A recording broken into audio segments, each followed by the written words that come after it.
Okay, we would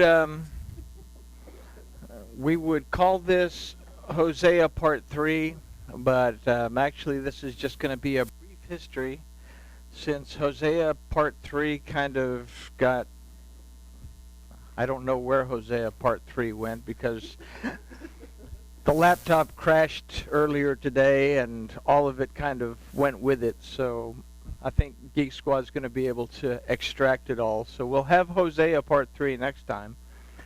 But we're going to look at a brief history of what plays into the first several verses of Hosea. So let's talk to our Elohim, and then we'll take a look at why we need to know the history of some things in order to understand what the prophet's talking about. Well, Master Yahuwah, we thank you for this opportunity to study your word. We ask that you will open our eyes, open our ears, and open our hearts, and help us to see, to hear, and understand what your word tells us. And we thank you for it. We thank you that you have given us your instruction through the annals of history. And we thank you for it all in the name of Yahusha. Amen. So, we would read our little the verses that we would cover in Hosea. We're going to look at verse 4, 5, 6. Where did it go? 4, 5, 6, 7. Well, oh, okay, there we go. Now that I'm on the right page, we're okay. Yeah, we're going to look at 4 through 9, and so a lot of information in these verses concerning history, and it all begins with what's called the house of Omri. Omri was the commander of the armies of King Elah, and Zimri, the commander of Elah's chariots, decided he wanted to be king, so he murdered Elah, and proclaimed himself king. Now Zimri was king of Israel for a whole whopping 7 days, because Omri, the commander of Elah's army, decided he was going to march on Tirzah, which was the capital of that time, and he was going to depose Zimri. So Zimri didn't wait around, and Zimri set the palace on fire and committed suicide basically in the fire. But Omri was elected, chosen, made to be king by the troops at Gibbethon. Now, he had also been anointed to be king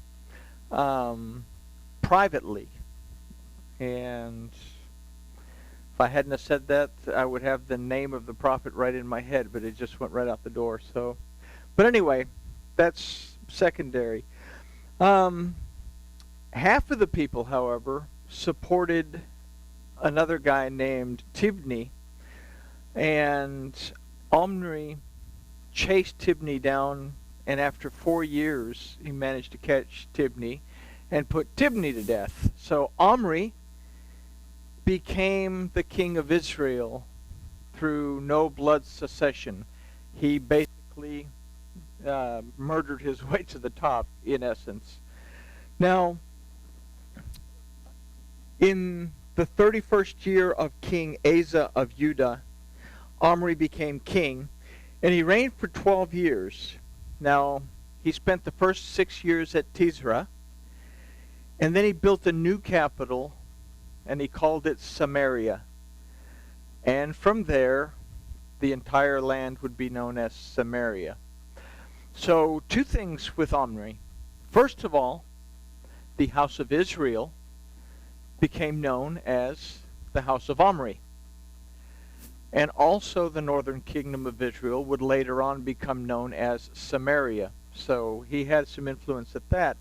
Now, he built a second palace at a place called Yisrael, or Yesrael. Yesrael. Now, Yesrael, put it up there right quick.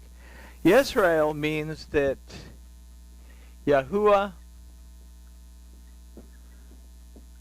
has scattered, as opposed to Yisrael, that means that Yahuwah is Elohim, or that Yahuwah prevails. Okay? So, Omri was not a very good king. He was a great general. He was good at all that.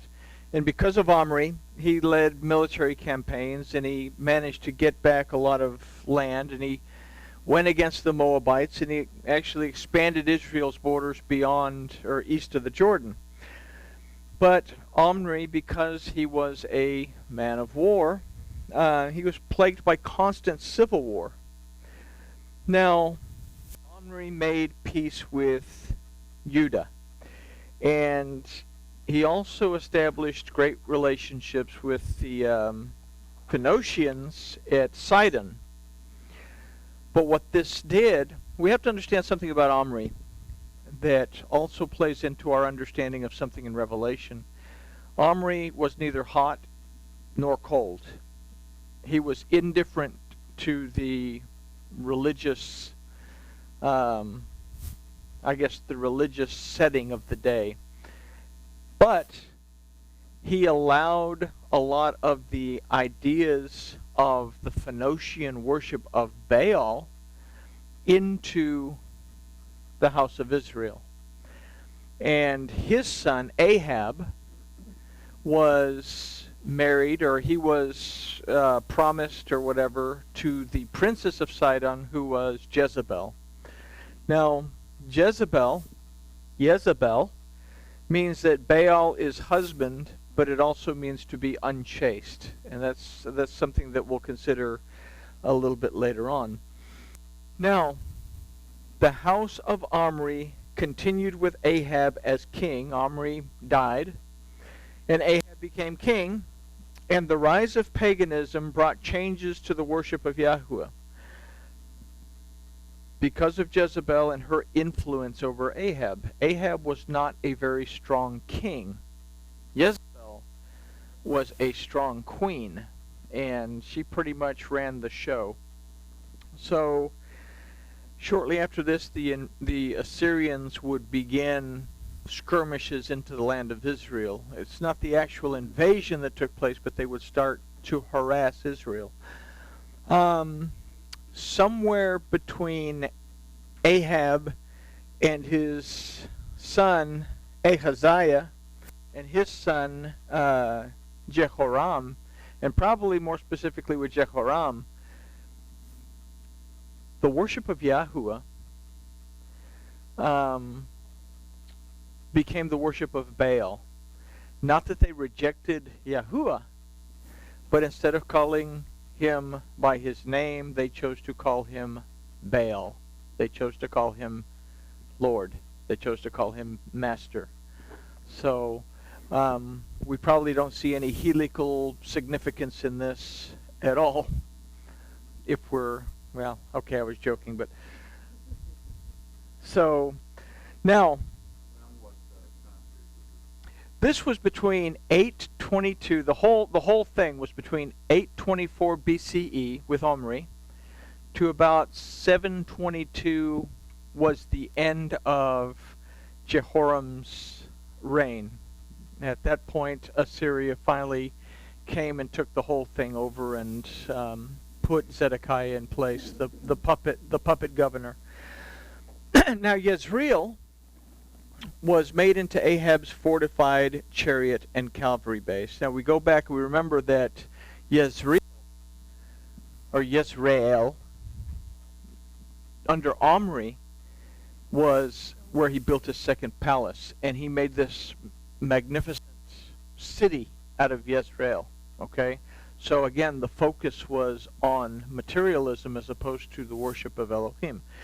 Now, say Ahab made this into a fortified chariot and cavalry base, then things started to go a little bit south. The Assyrians started to press in, and Ahab was killed in the battle of Ramoth Gilead. And this is at 1 Kings chapter 22. He was succeeded by his sons, by his son Ahaziah, and then after Ahaziah, his grandson Jehoram. Ahaziah continued the pagan practices of his father. Or I'm sorry, let's back up. Ahaziah and his brother Jehoram. Okay?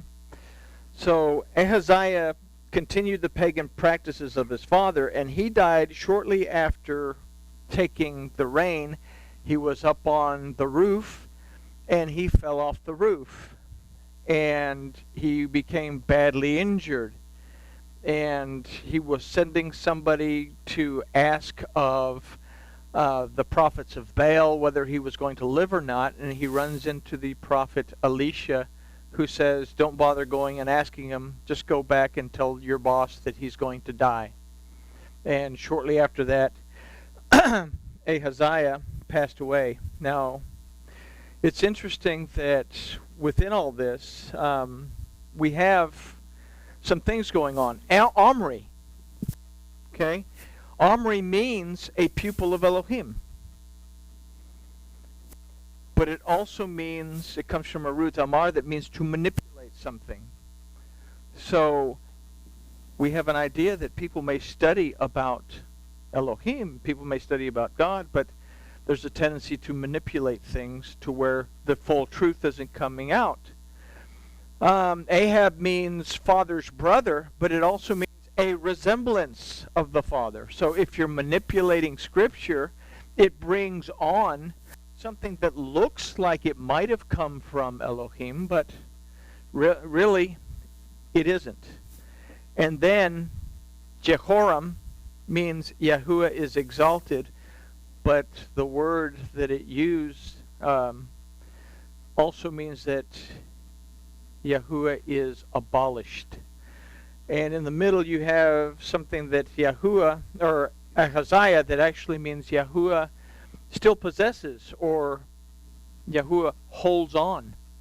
So even though all of this is going on, we have an idea that Elohim is still holding on to Israel. They are the ones that are really, really going off path. But Elohim still holds on, and we can say that we love our children even when they do things that are really, really, just that they shouldn't get into. We still love them and want the best for them. And this is something that we consider, that Elohim is still holding on, even though they're totally and completely backing away from Elohim.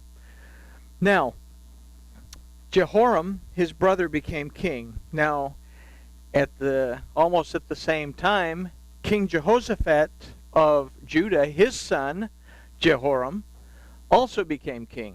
So you had Jehoram, king of Israel, and Jehoram, king of Judah, almost running at the same time. Now, Jehoram brought Israel into greater pagan worship. And then he was wounded in battle, attempting to take Ramoth Gilead from Aram, from the Syrians. He went to Yisrael. He went to Yisrael to recover. Okay, he went to Yisrael to recover, but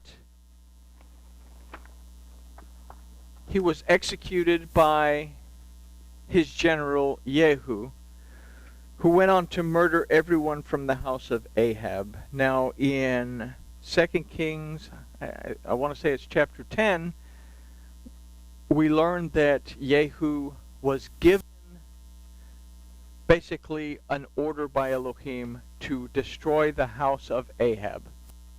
Okay? Which is still the dynasty of Omri, but to destroy the house of of Ahab. So what he did, though, is that not only did he kill Jehoram, he also sent for, and the scripture's really not specific. It says that he wanted the heads of the princes of Israel.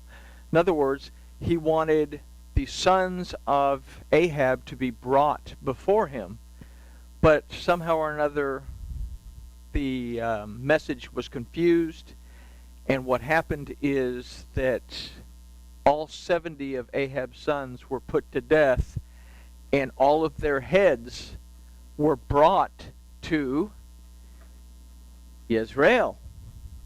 Okay? Same time, there had been a prophecy about Jezebel that she would basically be eaten up by the dogs. And Jehu pushed her out of a window, and she fell down, and she had put on her makeup and she dressed up because she was going to, she was going to command Jehu and tell him what to do and all of this because she was a very powerful woman. Jehu didn't really seem to care, and she ended up going out the window and dying according to the prophecy. So Jehu became king of Israel, and then he set out to restore the worship of Yahuwah. Now, something else that he did that he was not told to do was he got all of the worshipers, or all of the prophets of Baal that were left, and he brought them into the temple, and then he had them all slaughtered within their temple, turned over their idols, and just destroyed their temple. In fact, he turned their temple into a public toilet. So it's literally what he did. Now, although Jehu sought to bring back the worship of Yahuwah, he allowed the golden calves at Dan and Bethel to remain. This is 2 Kings 10:29 through 31. So basically in doing so, all of the bloodshed involved in the destruction of the house of Omri, the dynasty of Omri, because he didn't just kill off the house of Ahab, he destroyed the entire dynasty. All of it was for nothing. Pagan worship remained, and the house of Jehu would be destroyed by Elohim at the hands of the Assyrians for the blood shed in vain at Yezrael, not Yisrael, but Yezrael. So what we have here is a really bad situation with the dynasty of Omri. They've really gone south into pagan worship. They have basically rewritten everything, and now they are in full-blown service to something called Baal, calling Yahuwah Baal, and serving in this way. Jehu is supposed to simply get rid of the house of Ahab, but he goes in and he basically commits genocide, and he kills hundreds of people, and he destroys the entire dynasty. But he doesn't change the worship that was set in place by Jehoram, who put the golden calves in Bethel and at Dan. So everything that he did was in vain.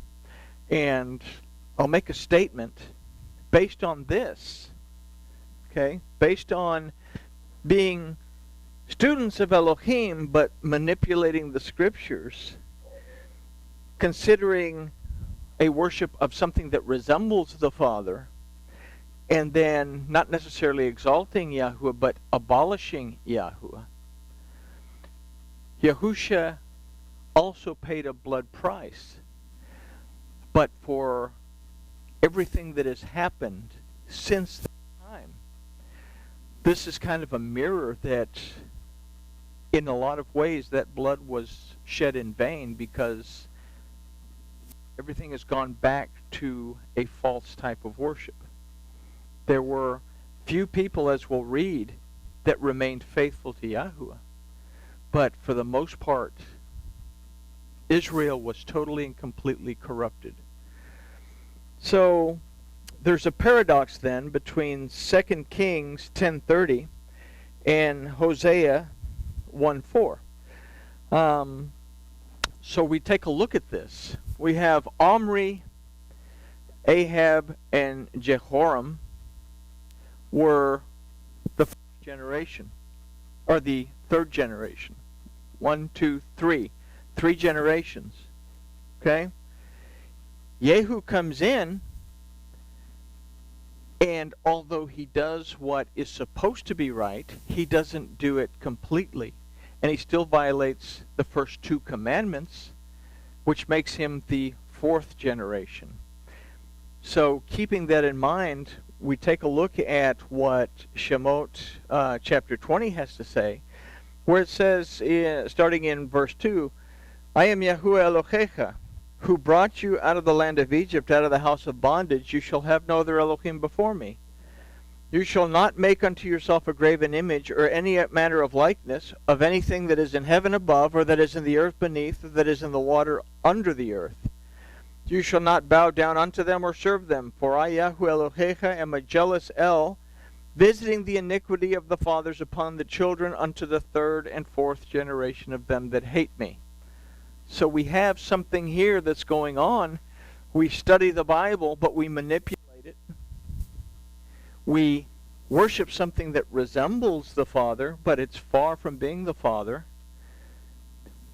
We say that we exalt God, but we call him by something that we've created and replaced his name with. So we have abolished Yahuwah, but in the midst of it all, we still have King Ahaziah that fell off the roof. That means that Yahuwah is still holding on. Okay? So Israel illustrates that Elohim will scatter, he'll sow the children of Israel throughout the land. Israel means that Yahuwah is Elohim. But what we're seeing here is that Israel, because of these actions, Israel will be scattered. Yahuwah will scatter them. And what happens now is that the Assyrians come in force, and because they rebel, because the children of Israel rebel, they are taken into captivity in a major way, and basically their way of life is destroyed. Which takes us back to what we read in our last study. Well, in our study of Bereshit, as a matter of fact, we discussed Jeremiah 24, where Jeremiah had told them, hey, and he was talking specifically to the house of Judah, don't rebel, don't do anything, because you have to go through this tribulation. But this is well before that, in that Israel didn't do anything to change their ways. They didn't. Judah, the house of Judah, the southern kingdom, was willing to go back and start over again. Israel simply allowed themselves to be scattered. And what we'll read as we go on in our study next Tuesday, we'll actually cover Hosea part 3. We're going to find that he scattered them, but he still held on to them, knowing where they are. Because Yisrael, as a word, also means Yahuwah has been fruitful. Yahuwah has been productive. The root of this word is zerah, that means to be fruitful. And the first time that we see zerah is in Bereshit, where it says, be fruitful and multiply. The first time we see it. And it's also the first time that we see the letter Zion as a root of a word in the Torah that represents the protection, the nourishment, and the rest that comes from Yahuwah. So, where were we?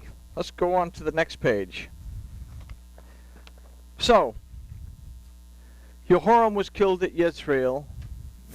Jezebel was killed at Jezreel. the sons of Ahab were decapitated somewhere else, and their heads were brought to Israel. It didn't pick up somehow for some reason. So they were killed in Samaria, and their heads were brought to Israel. So Israel means that Elohim will rule. But because they didn't allow Elohim to rule, it turned from Yisrael to an idea of Yezrael, that Elohim will now scatter. And when we read about the children, we read that he married a prostitute named Gomer.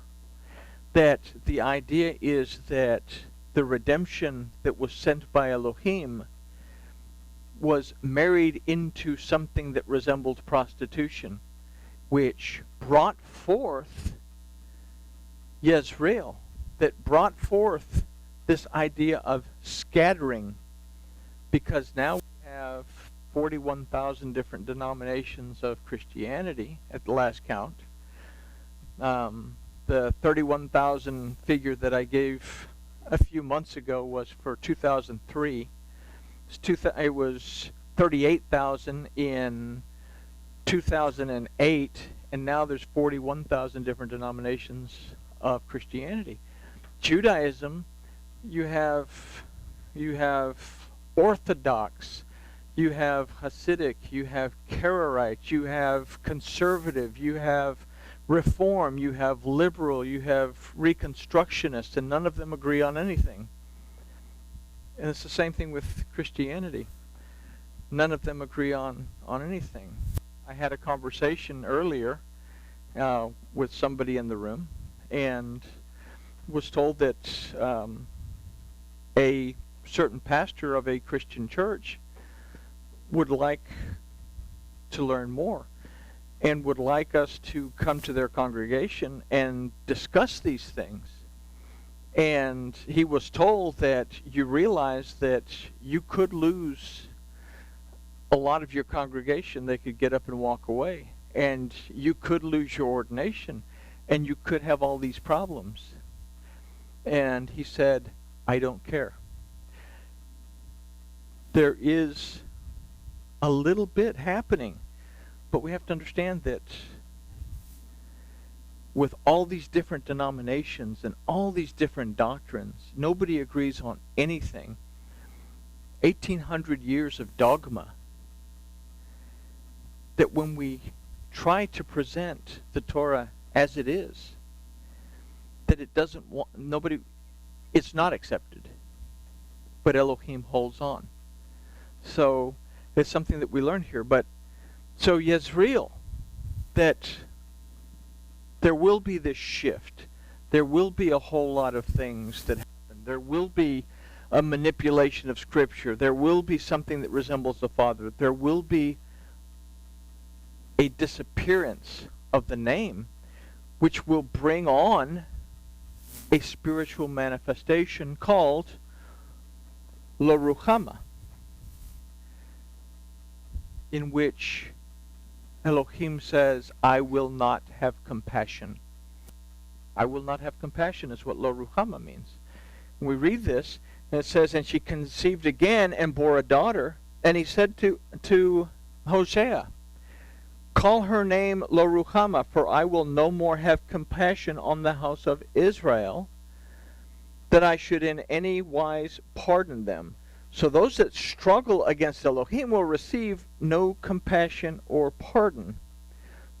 But in the next verse, it says, but I will have compassion on the house of Judah, and I will deliver them by Yahuwah their Elohim, and I will not save them by the bow or by the sword or by the battle, nor by horses or by horsemen. So those who continue to show gratitude and praise, Yahuwah will give them compassion, and he will deliver them out of whatever they're into. But he goes on to say in verse 5, we were there a minute ago, that Elohim says, and it shall come to pass in that day that I will break the bow of Israel in the valley of Yezreel. The word for bow is keshet, that means bow, the kind of thing that you shoot, but it comes from a word, kasha, that means stubborn, stiff.